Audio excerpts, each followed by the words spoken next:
Salut tout le monde, c'est la première fois que je fais une vidéo de ce genre où on voit ma tête en fait tout simplement.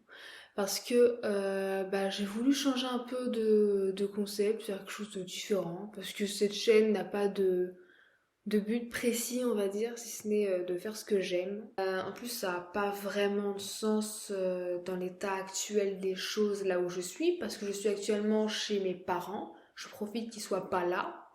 Il est 1 heure du mat, j'ai un paquet de chips et je suis en pyjama. Voilà un peu mon mood actuel. Alors, je voulais vous parler de mon expérience en tant que membre de la communauté LGBT+. Parce que je trouve que c'est un sujet très important à aborder et je ne me voyais pas aller voir quelqu'un pour demander Hey, ça te dirait de me parler de tes problèmes avec ton genre et tes relations sexuelles? Non, non. Donc voilà. Et Et j'ai un chat sur les genoux. C'est génial. Coucou toi.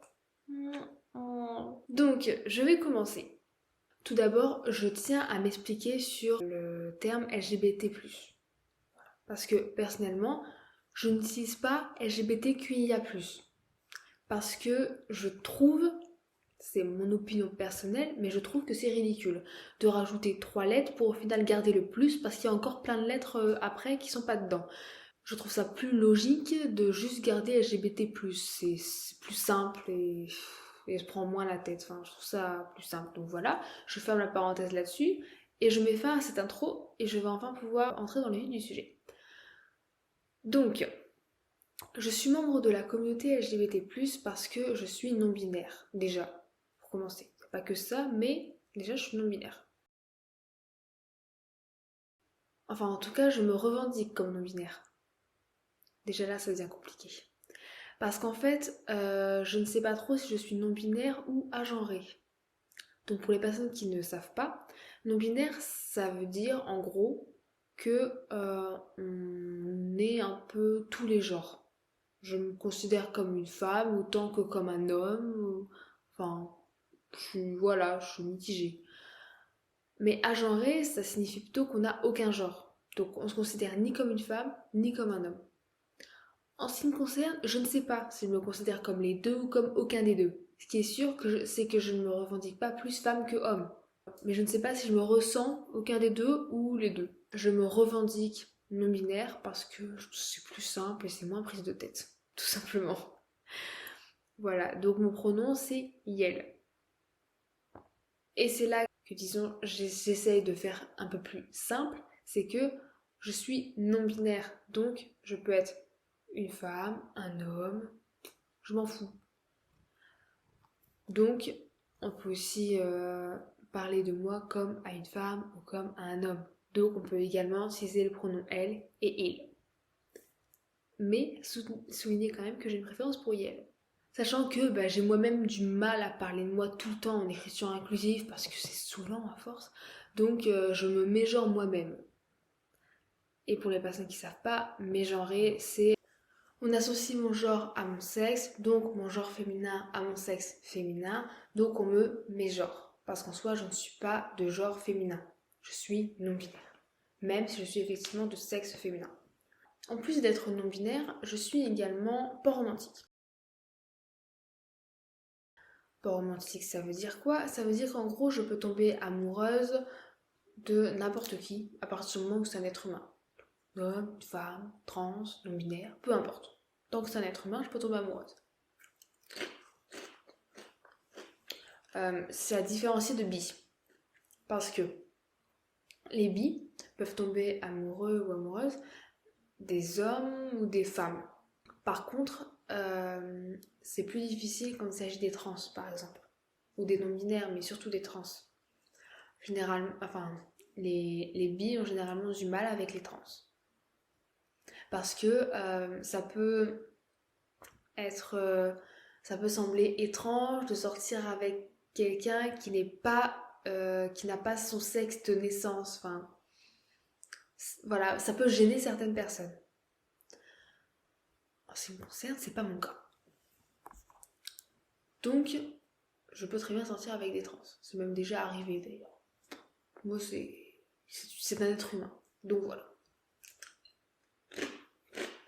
Ensuite, je suis également asexuelle. Asexuelle, ça veut dire qu'en gros, je n'éprouve pas de désir sexuel. Je ressens du plaisir, mais je n'éprouve pas de désir. Je vais pas m'étaler plus sur le sujet, c'est tout ce qu'il y avait à dire en fait. Je suis également polya. Alors, qu'est-ce que le polyamour? Le polyamour, c'est le fait d'aimer plusieurs personnes en même temps. Par exemple, je suis sûre que vous avez déjà eu plusieurs crushs en même temps. Tout le monde a déjà eu plusieurs crushs en même temps, c'est normal. Mais vous finissez toujours par choisir quelqu'un. Mais moi, je me dis, pourquoi choisir? Si je suis amoureuse de plusieurs personnes en même temps, et que ces personnes sont également amoureuses de moi, pourquoi je devrais choisir quelqu'un en particulier? Pourquoi ne pas être avec tous ceux qui m'aiment et que j'aime aussi? Pourquoi devoir choisir? Eh bien, je ne choisis pas. Voilà. Donc, si je suis amoureuse de quelqu'un et que cette personne est également amoureuse de moi, les secondes peuvent être ensemble. Même si je suis déjà avec quelqu'un, peu importe. Donc oui, du coup, il ne faut pas que les personnes avec qui je sois en couple soient jalouses. Et ça a déjà posé problème. Enfin, j'ai jamais été vraiment dans une relation polia parce que j'en ai jamais eu l'occasion. Parce que j'ai eu quelques partenaires relativement jaloux qui pétaient des câbles pour rien. Donc relation polia, c'est même pas la peine d'y penser. Je me suis très longtemps refoulée. Et là je me dis, bah non en fait, je suis comme je suis. Soit tu m'acceptes tel que je suis, soit tu dégages. C'est tout. Donc maintenant, vous savez un peu mieux qui je suis. Alors, sachez que j'ai déjà vécu du harcèlement, des critiques, des insultes. Alors maintenant, nous allons passer à la suite de la vidéo qui est la vie en tant que LGBT+. Les complications, si vous voulez. Parce que oui, en vrai, c'est compliqué. Donc,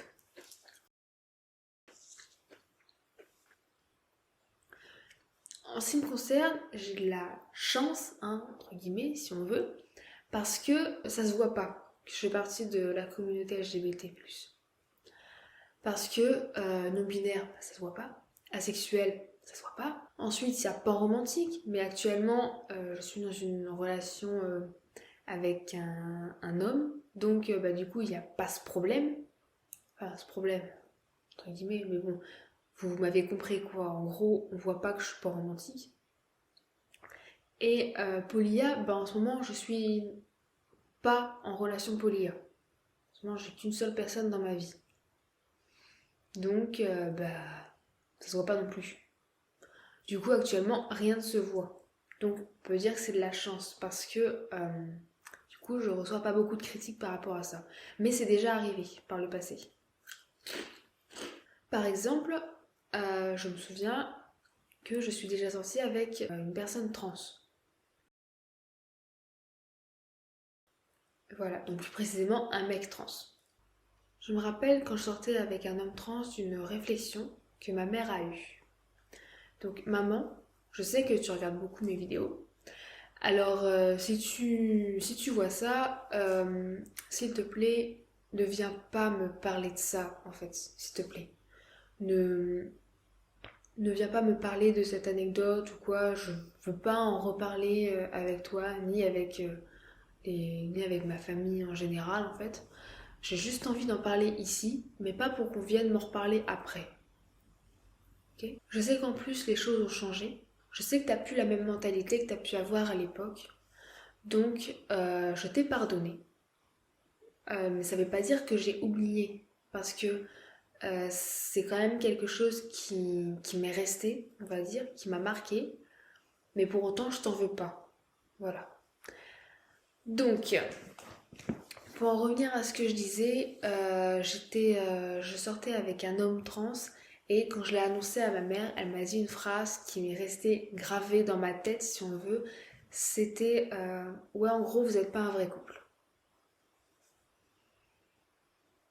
Ben en fait si, Mais bon, elle avait encore du mal avec ça à l'époque, mais comme je l'ai dit avant, les choses ont changé. Maintenant, c'est carrément plus chill et il y a plus aucun problème à ce niveau-là, quoi. Je sors avec qui je veux, de toute façon. Bah, de toute façon, personne n'a son mot à dire. Je fais ce que je veux et basta, en fait. Bref. Du coup, ça m'est resté. Si j'en parle, c'est pas dans le but de dénoncer ma mère ou quoi, c'est plutôt dans le but de prévenir que certaines phrases, certains mots peuvent rester, peuvent choquer et rester bloqués en fait.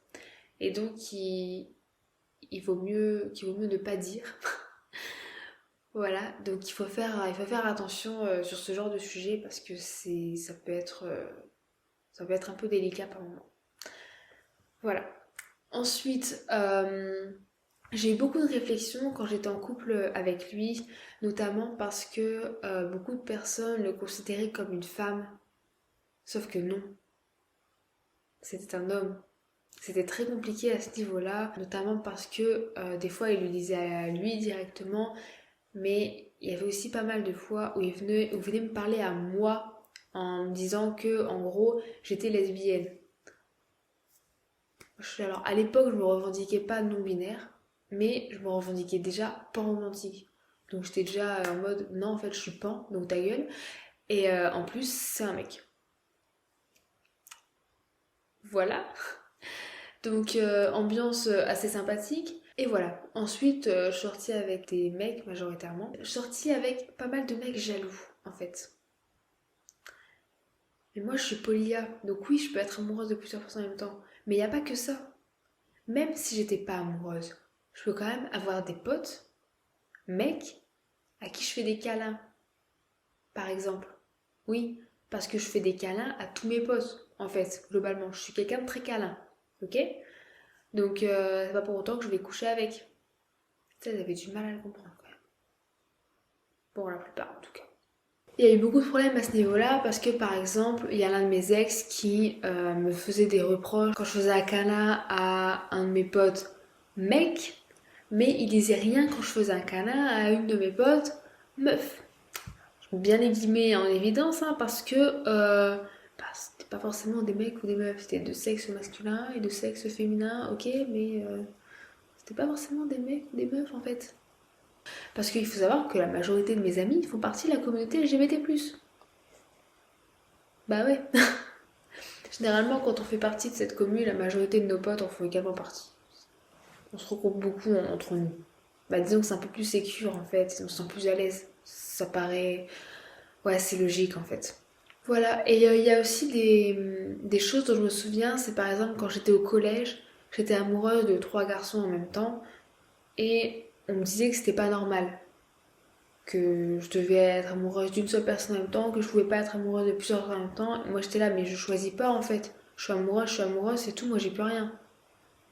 Et c'est plus tard que j'ai compris qu'en fait c'était totalement normal. Donc voilà, il y a aussi ça qu'il faudrait déconstruire beaucoup à ce niveau-là. Et voilà, c'est pour ça aussi que je suis pour les interventions LGBT+ dans les établissements scolaires.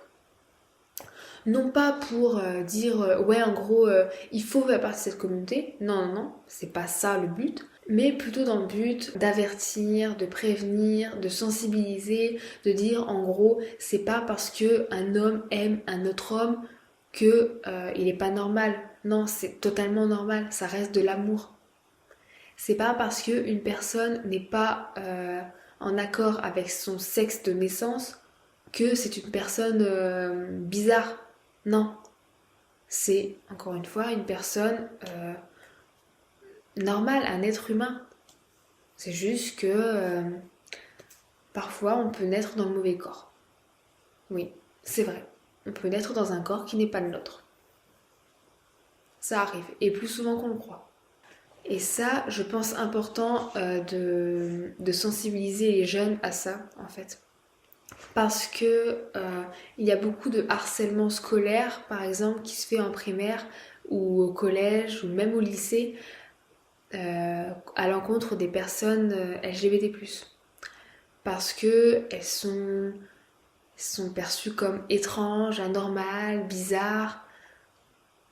Et il y a beaucoup de discrimination par rapport à ça.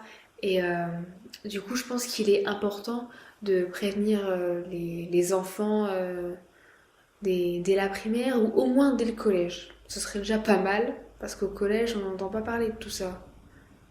Je pense que ce serait déjà bien parce que bah, le fait de sensibiliser à ça et d'expliquer, ça évite le harcèlement ou en tout cas ça le réduit énormément.